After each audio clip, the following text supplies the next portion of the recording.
다들 평안하셨죠? 네, 우리 마스크 쓰고 있어 누가 누군지 다 알겠네요.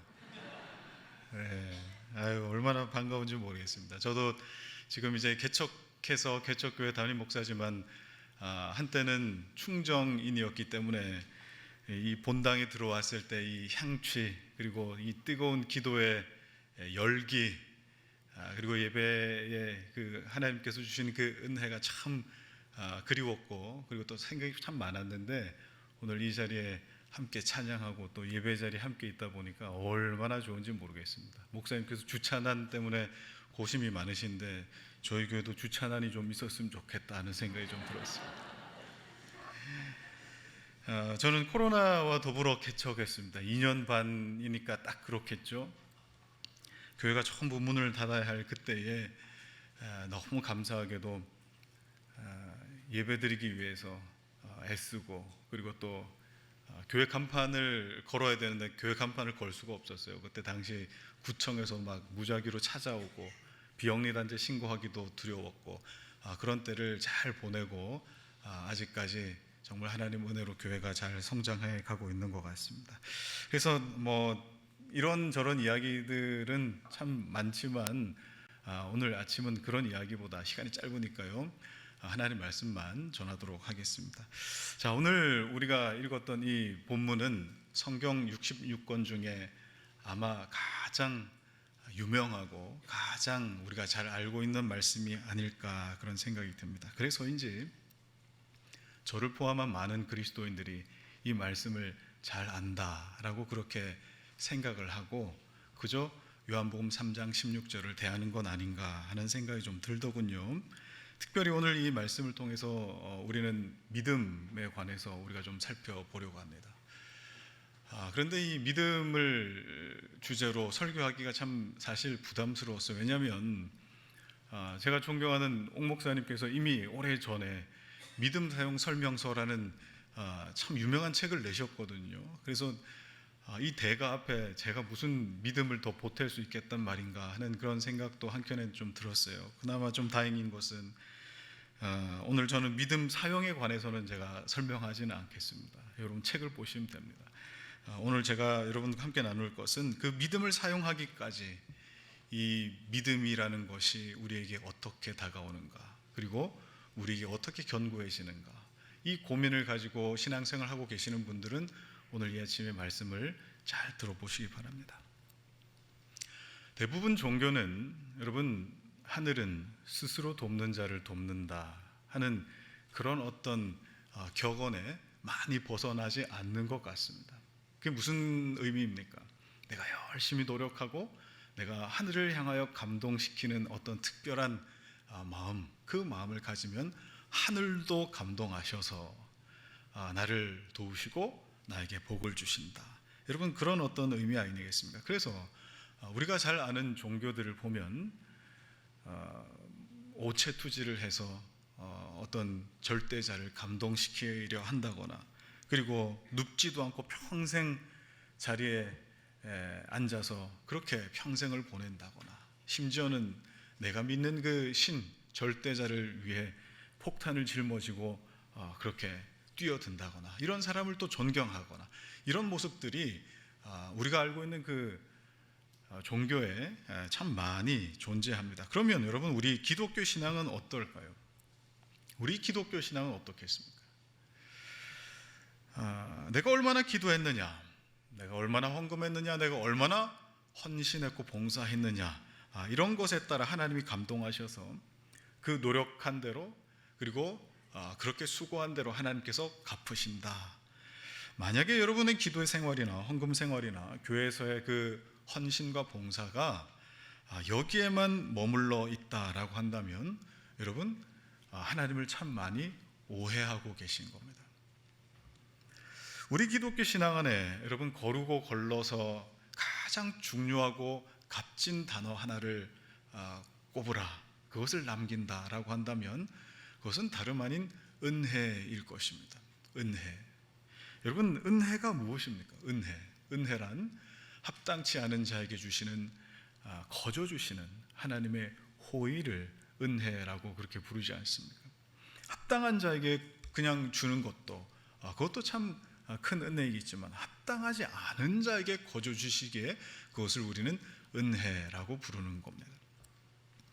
우리의 신앙은 바로 이 은혜를 향하고 있는 거예요. 그런데요, 제가 목회 현장에 이렇게 있다 보면 제가 성도들에게 이 은혜, 합당치 않은 자에게 거저 주시는 이 은혜에 대해서 이렇게 설명하면 겉으로는 하나님의 은혜가 참 크지, 은혜 아니면 살아갈 수가 없지, 이렇게 표현은 하는데 표정은 그렇게 감동스럽지 않은 것 같은 거예요. 그래서 저는 막 이 하나님의 은혜가 아니면 제 인생이 설명될 수가 없고, 그리고 제가 목회하고 있는 이 현장조차도 매주 예배한다는 것 자체가 하나님의 은혜가 아니면 설명될 수가 없어서 그렇게 하는데, 제가 말주변이 없어서 그런지 그저 그런 표정이었습니다. 그런데 이런 성도들이 여러분 언제 감격하는지 아십니까? 21일 동안 우리 특별 새벽 기도회 합니다. 개근하셔야 됩니다.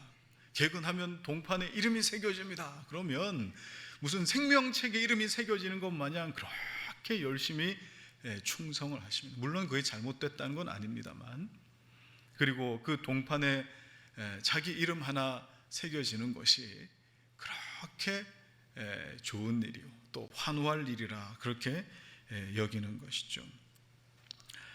우리에게 은혜 주신 하나님을 기뻐하고 그 은혜로 인하여 감사하고, 또 그 하나님을 가까이함이 복인 줄 알아서 하나님을 향하여 내 마음 드리는 것, 그거야 너무 귀하고 복된 일이죠. 그러나 마치 21일 동안의 그 개근이 우리 인생의 어떤 그 기간의 특별한 어떤 목적이어서 하늘이 스스로 돕는 자를 돕기에 내가 이렇게 정성 들여야 된다.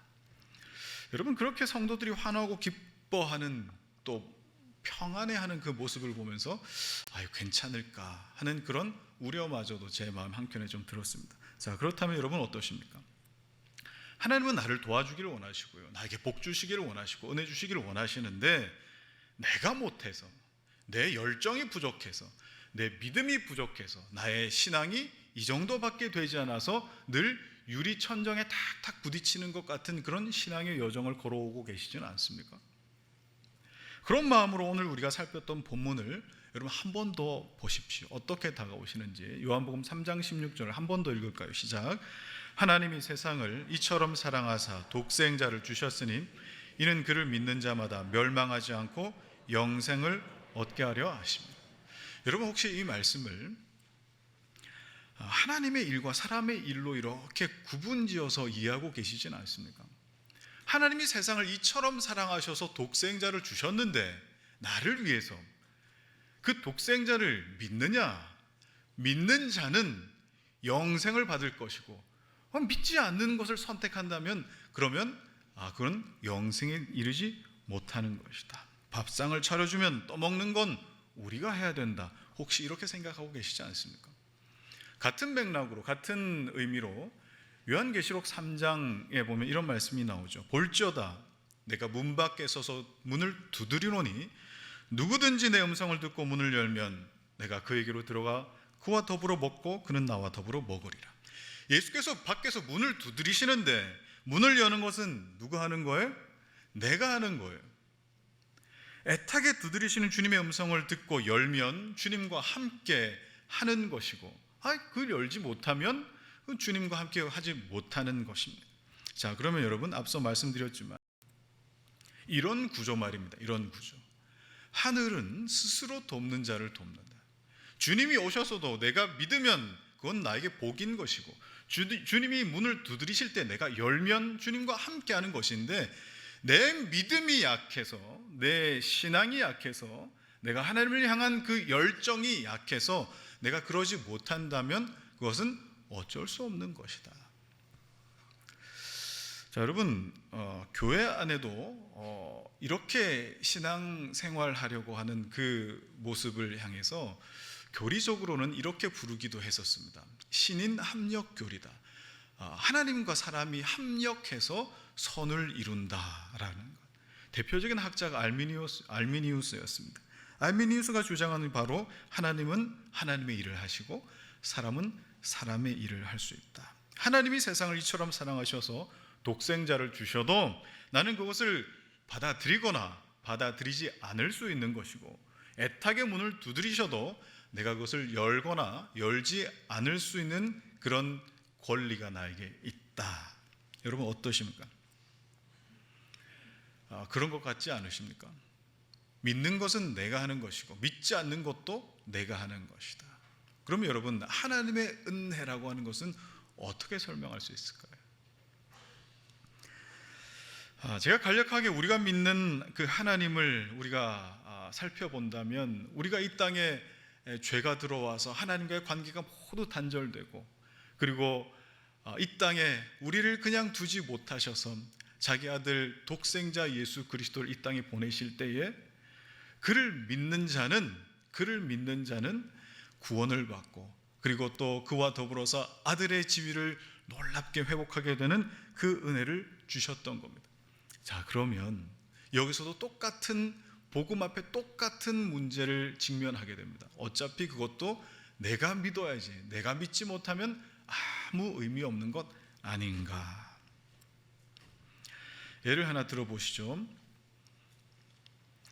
제가 충정교회 사역할 때도 우리 젊은 부부들 사역을 했는데, 그래서인지 저희 교회도 지금 30대 40대 부부들이 꽤 있습니다. 꽤 있는데 이제 막 결혼한 커플이 있어요. 이제 막 결혼한 커플, 얼마나 서로만 봐도 얼마나 좋겠습니까? 제가 물어봤습니다. 형제에게 물어봤어요. 아무개야, 너는 너의 와이프, 아내를 믿느냐 물어봤습니다. 믿는다는 거예요. 몇 퍼센트 믿느냐 물어봤어요. 100% 믿습니다. 그런 거예요. 100%.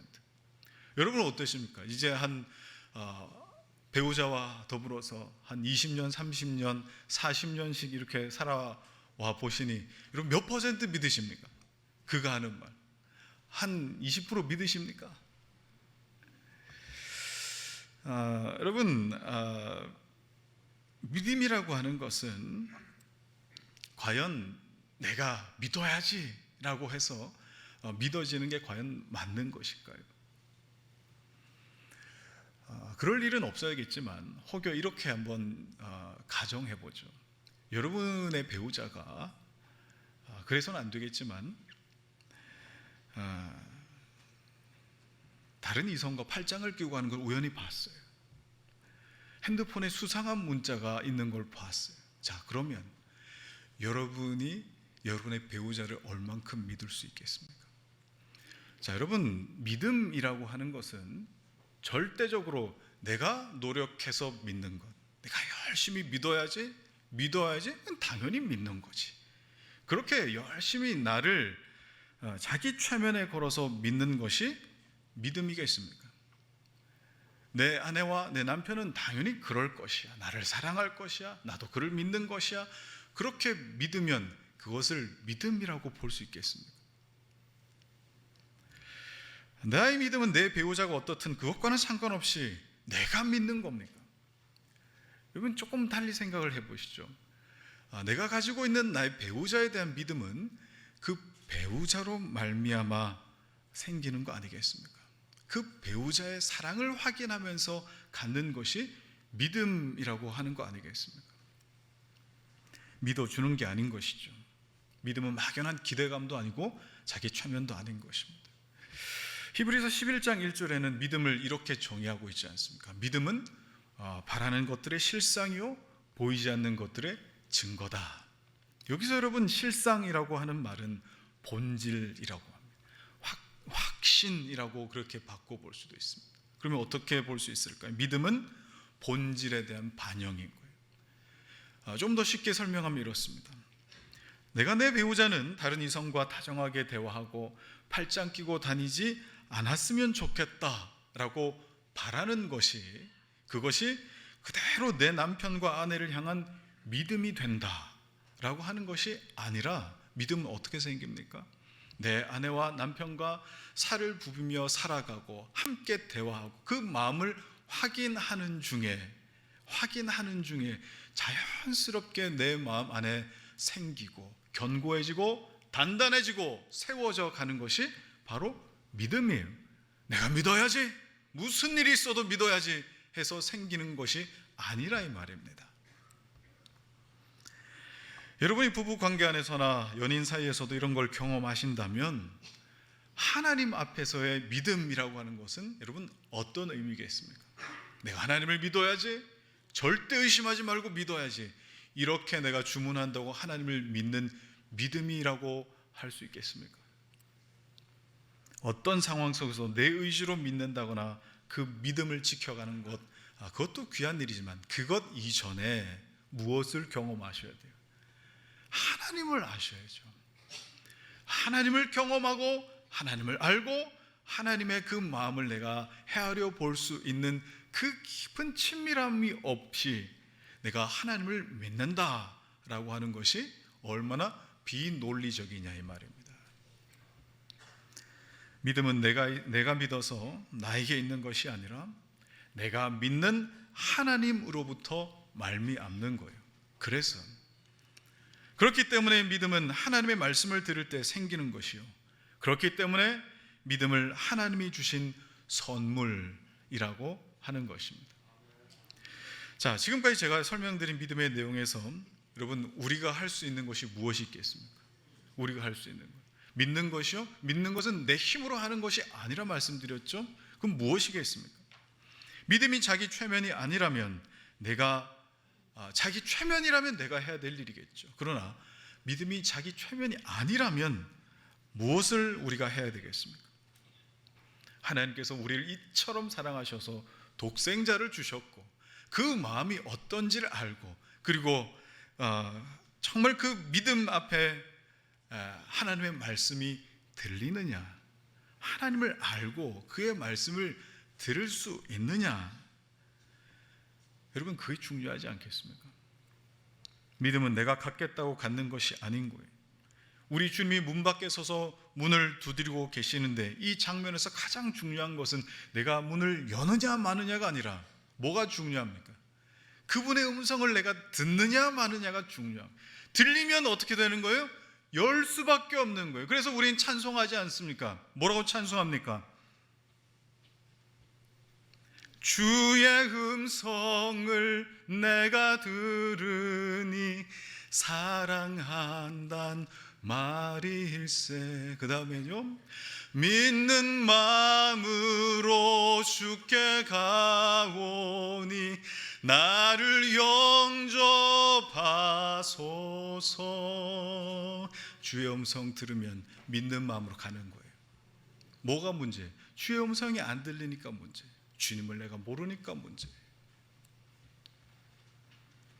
그럼에도 불구하고 우리는 나의 이 믿음이 내가 믿는 그 주님께 있다, 나의 신랑 되시는 그분께 있다라고 하는 이 사실을 참으로 자주 놓치고 사는 것 같습니다. 여러분 왜 그럴까요? 그 이유는 믿음도 신앙생활도 하나님의 은혜요, 하나님을 아는 것에 있는데 자꾸 내가 열심히 한 만큼 보상받는 것에 우리가 너무 익숙해 있기 때문에 그렇습니다. 그래서 우리 성도들은 어떤 말씀을 부담스러워합니까? 이런 말씀이죠. 시편 46편 10절 말씀, 너희는 가만히 있어 주가 하나님됨을 알지어다. 이런 말씀을 들으면 언제까지 가만히 있으란 말이야 도대체, 뭘 좀 해야 되나, 언제까지 기다리란 말이야. 오히려 이런 말씀 좋아하지 않으십니까?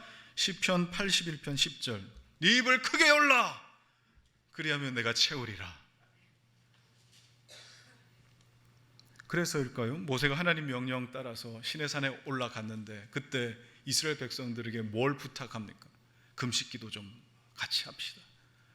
내가 올 때까지 정말 기도하면서 그렇게 기다리라, 그렇게 부탁하지 않았어요. 그냥 기다리라, 그냥 기다리라, 우리가 돌아올 때까지 기다리라, 그렇게 부탁하고 올라갔습니다. 40일 동안 내려오지 않는 거예요. 아론을 중심으로 어떤 일을 합니까? 하나님을 한번 만들어 볼까? 그랬더니 그제서야 백성들이 환호하고 금부치를 가져와 금송아지를 만들기 시작하는데 열심히 만들었습니다. 그러나 여러분, 시편 81편 네 입을 크게 열라 내가 채우리라, 여러분 이 말씀이 과연 네가 입을 크게 여는 거에 비례해서 내가 은혜를 더 줄게 라는 그런 의미겠습니까? 그 부분만 따로 떼어내어서 이렇게 말씀한 그런 의미가 될 수도 있겠지만 이 말씀 전후 문맥을 잘 보면 그렇지 않습니다. 자, 시편 81편 말씀 한번 같이 읽어볼까요? 시작. 10절 11절입니다. 시작. 나는 너를 애굽 땅에서 인도하여 낸 여호와 내 하나님이니 내 입을 크게 열라 내가 채우리라 하였으나 내 백성이 내 소리를 듣지 아니하며 이스라엘이 나를 원하지 아니하였도다. 여러분, 이 말씀이 정말 기도 불구처럼 하면 하나님이 채우실 것이다, 그리고 그런 의미입니까? 제 눈에는 어떻게 보이냐면, 여러분, 아기 새들이 입이 찢어져라 벌릴 때가 있어요. 아기 새들이 입이 찢어져라 벌릴 때는 언제입니까? 허구한 날 입이 찢어져라 벌리고 있습니까? 아니죠. 어미새가 뭐 할 때요? 먹이를 가지고 가까이 올 때만 입이 찢어져라 벌리는 거예요. 그렇게 하나님께서 자기 백성 이스라엘에게 하나님의 놀라운 은혜를 가지고 그들에게 부어주시려고 할 때에, 가까이 오실 때에 어떻게 해요? 입이 찢어져라 벌려야 되는 거예요. 그런데 제 눈에는 이스라엘 백성들이 하나님을 원하지도 않고 하나님의 은혜가 가까운데도 반응도 없는, 마치 병들어 죽어가는 아기새 같이 보이는 거예요. 시편 81편 내 입을 크게 열라 내가 채우리라 하였으나 이 백성은 나를 원하지도 않고 내 소리를 듣지도 않는다. 여러분, 이게 어디 큰 소리로 기도해야 응답받는다는 그런 뜻입니까? 하나님의 말씀에 여러분 두 귀가 울려야, 주의 음성이 들려야, 하나님을 아는 지식이 있어야, 하나님의 마음을 헤아리는 그 풍성함이 있어야 비로소 내 입이 열리고 내 삶이 움직여지기 시작하는 것입니다. 여러분, 믿으시기 바랍니다. 여러분, 오늘 요한복음 3장 16절은요, 예수님이 니고데모와 더불어서 대화 나누는 그 대화의 내용 중에 나타나는 그런 내용입니다. 니고데모가 뭐라고 하면서 예수님께 찾아왔습니까? 한밤중에 예수님, 하나님 나라가 어떻게 하면은 경험될 수 있을까요? 하나님 나라는 언제 볼 수 있을까요? 이런 어떤 요지로 질문을 했습니다. 예수님 뭐라고 대답하신 거예요? 하나님 나라는 말이야, 하나님이 세상을 이처럼 사랑하셔서 독생자를 주셨는데 그를 믿어야 볼 수 있는 거야. 그런데 전제는 뭐예요? 성령으로 거듭나지 않으면 믿지 못하는 거란다. 자, 여러분, 오늘 말씀의 결론이 보이십니까? 성령님은 우리 마음의 눈을 여셔서 하나님께서 저와 여러분을 그 사랑의 결정체가 우리 주 예수님이라는 사실을 알도록 하십니다. 보이도록 하시고 들리도록 하십니다. 그래야 믿어지는 것이죠.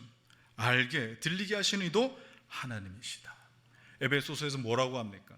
그러므로 아는 것과 믿는 것에 하나가 되어야 된다.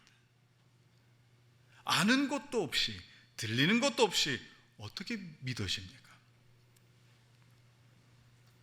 내가 사랑하고 또 내 신랑 되신 내 주님을 알아야, 그분의 말씀을 들어야 그분을 향한 믿음도 함께 생기고 커가는 거예요. 하나님의 말씀을 읽고 들어야 될 때에, 그때에 때를 따라 돕는 은혜가 우리에게 임하는 줄 여러분 믿으시기 바랍니다. 오늘 화요일이죠. 제가 충정교회 사역할 때 이 339일 이 새벽줄 특별 새벽 기도에는 정말 물꼬를 트는 그런 새벽 기도회였습니다. 물론 이 아침에 나와 하나님을 예배한다는 것이 우리에게 늘 익숙한 일은 아니겠습니다만, 이 화요일 이틀 동안 여러분 하나님 마음을 아셨고요. 하나님, 내가 믿는 것이 나의 열심이람, 나의 노력이 아니람, 하나님을 내가 알 때에, 주의 말씀을 내가 들을 때에 하나님께서 나로 말미암아 주의 말씀 앞에, 믿음 앞에 반응케 하시는 것이구나. 나의 믿음이 나에게 있는 것이 아니라 주님께 있구나 라는 사실을 여러분 들으셨다면, 여러분 그 하나님의 마음을 가지고 나라를 위해 기도하십시오. 나라를 위해 기도하시고, 여러분 가정을 위해 기도하시고, 이 교회가 하나님의 영광스러운 교회가 되기를 여러분 기도하시고, 나와 내 자녀들이 불의 병기가 아니라 하나님의 의의 병기가 되기를 여러분 그렇게 기도하십시오. 하나님을 더 많이 알고 싶다고 기도하십시오. 하나님의 그 말씀에 내 두 귀가 울리게 되고 싶다고 그렇게 기도하십시오. 막연하게 하나님 내가 믿습니다가 아니라 내가 믿어야 할 근거가 무엇인지 여러분 평생 살아가는 중에 하나님 앞에 그 놀라운 증거를 확인하게 되십시오. 그래서 우리가 조금 전에 불렀던 찬송의 후렴은 뭐라고 합니까? 내가 매일 십자가 앞에 더 가까이 가오니 구세주의 흘린 보배 피로써 나를 정케 하소서. 주님의 십자가의 복음은, 하나님을 아는 지식은 매일매일 새로워져야 되는 것임을 여러분 믿으시기 바랍니다. 하나님을 알면 문을 열 수밖에 없어요. 하나님의 음성을 들으면 내 입이 열릴 수밖에 없어요. 믿음은 내 힘으로 갖는 것이 아니라 들을 때 생기는 줄 여러분 믿으시기 바랍니다. 이 은혜가 이번 한 주 내내 이것 가운데 여러분의 가정에, 여러분이 이 함께 예배하는 기도하는 이 자리에 가득하시기를 주의 이름으로 축원합니다. 기도하겠습니다.